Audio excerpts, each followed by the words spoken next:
জয় ঠাকুর। শ্রী শ্রী রামকৃষ্ণ পুঁথি চতুর্থ খণ্ডের অন্তর্গত আমরা পাঠ করছি শশী প্রভৃতির সহিত ঠাকুরের মিলন, এই অধ্যায় থেকে। আজ আমরা এই অধ্যায়ের নবম দিন পাঠ করব। পর্ব 666, পৃষ্ঠা সংখ্যা 434।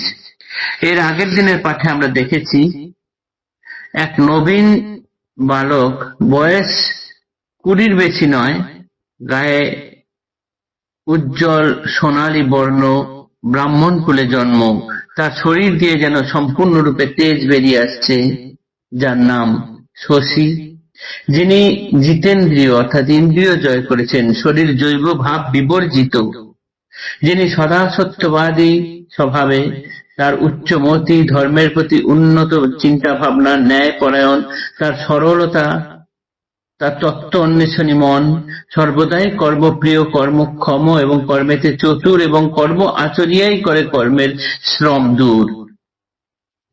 এমন একজন বালক এবার এসেছেন ঠাকুরের কাছে, ঠাকুরের লীলা অংশগ্রহণ করতে। প্রফুল্ল পল্লব মালা ডগমগ করে, মূলে ঢালে রস সেবা ভক্তির নির্ঝরে, স্বভাবত বিভূষিত বহুবিধ গুণে, উপনীত এইবার লীলার প্রাঙ্গণে। এই শশী এখন ঠাকুর শ্রী শ্রী রামকৃষ্ণ দেবের লীলার অংশভূত হচ্ছেন। আমরা এত অবধি গতদিন পাঠ করেছিলাম। পরের অংশ আজ আমরা পাঠ করব তার পরিচয় এবং অবস্থান সম্বন্ধে। বিশ্ববিদ্যালয়ে পাঠ হয় এ সময়, উন্নতির গতি কথা কহিবার নয়, প্রভুর গণের মধ্যে অত্যুচ্চ শ্রেণীর, দাস্যভাবে সেবা প্রিয়, সেবা কর্মে বীর, পাইয়া তাহায় প্রভু এত দূর খুশি, শশীর মিলনে হাতে গগনের শশী, শশীর জন্মস্থান ঘাটালের কাছে, জনক জননী দুই বর্তমান আছে, পিতা শ্রী প্রভুর প্রিয় খুব পরিচিত, ব্রাহ্মণ আচার শক্তি ঋষির চরিত, প্রশস্ত অবস্থা নয় মনেরও মতন, দুঃখে সুখে যায় দিন গৃহীর যেমন, দেখি বন্যা কানে কান পূর্ণ আশা মনে, চাষা যেন চেয়ে থাকে হৈমন্তিক ধানে, সেই মতো পিতা তার শশীর জ্যেষ্ঠ ছেলে, পাঠপ্রিয় পাঠক্ষম বুদ্ধিমত্তা বলে, নেহারিয়া মনে মনে করিয়াছে আশা, সময়ে হইবে শশী সম্বল ভরসা, কেবাকার পিতামাতা কেবাকার ছেলে, কোথা হতে আসে আর কোথা যায় চলে, অবিরত তৃণবৎ ভাসিতে ভাসিতে, দিবারাতে সদা গতি সময়ের স্রোতে, কান্না হাসি সাথে সাথে বিচ্ছেদ মিলনে, নানাবিধ অবস্থার তরঙ্গ পীড়নে, প্রত্যক্ষ দেখিতে যদি সাধ রহে মন, শ্রবণ কীর্তন কর ভক্ত সংযটন। এই যে শশী এখন ঠাকুরের লীলার অংশভূত হলেন, তিনি বর্তমানে বিশ্ববিদ্যালয়ের পাঠরত, খুব ভালো পড়াশোনায়, তার উন্নতি খুব চোখে লাগার মতো। ঠাকুরের যে সকল কাছের ব্যক্তি আছে, উচ্চ গণ্যের ব্যক্তি আছে, তাদের মধ্যে এই রাখাল হচ্ছেন খুব এদের মধ্যে একজন নামকরা। রাখালের দাস্যভাব, সেবাপ্রিয় মনোভাব এবং তার সেবা কর্ম কারোর সঙ্গে তুলনা করা যায় না। এই রাখালকে পেয়ে ঠাকুর এখন এত খুশি হয়েছেন, মনে হচ্ছে যেন আকাশের চাঁদ হাতে পেয়ে গেছেন।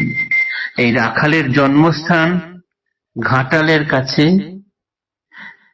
পিতামাতার দুজনেই আছেন, এবং এই রাখাল পিতামাতার জ্যেষ্ঠ ছেলে, বড় ছেলে। বাড়িতে খুব একটা অবস্থা সচ্ছল নয়। ঘাটাল চিরকাল 100 বছর আগেও যা ছিল এখনো তাই আছে, বন্যাপ্রবণ এলাকা। প্রত্যেক বছর বন্যা হয়। চাষি যারা যারা চাষ করেন তারা হৈমন্তিক ধানের দিকে তাকিয়ে থাকেন এবং কখনো কখনো বন্যার জলে সেই সব ভাসিয়ে নিয়ে চলে যায়, চাষিরা হতাশ হয়ে থাকেন। ঠিক সেই রকমই শশীর বাবা মাও যেন ওই হৈমন্তিক ধানের দিকে যেমন তাকিয়ে থাকে সবাই, শশীর দিকেও তেমন তাকিয়ে থাকছেন যে এই শশী বড় হলেই তাদের সকল দুঃখ কষ্ট ঘুচবে। কিন্তু বিধাতার কি অদ্ভুত খেলা!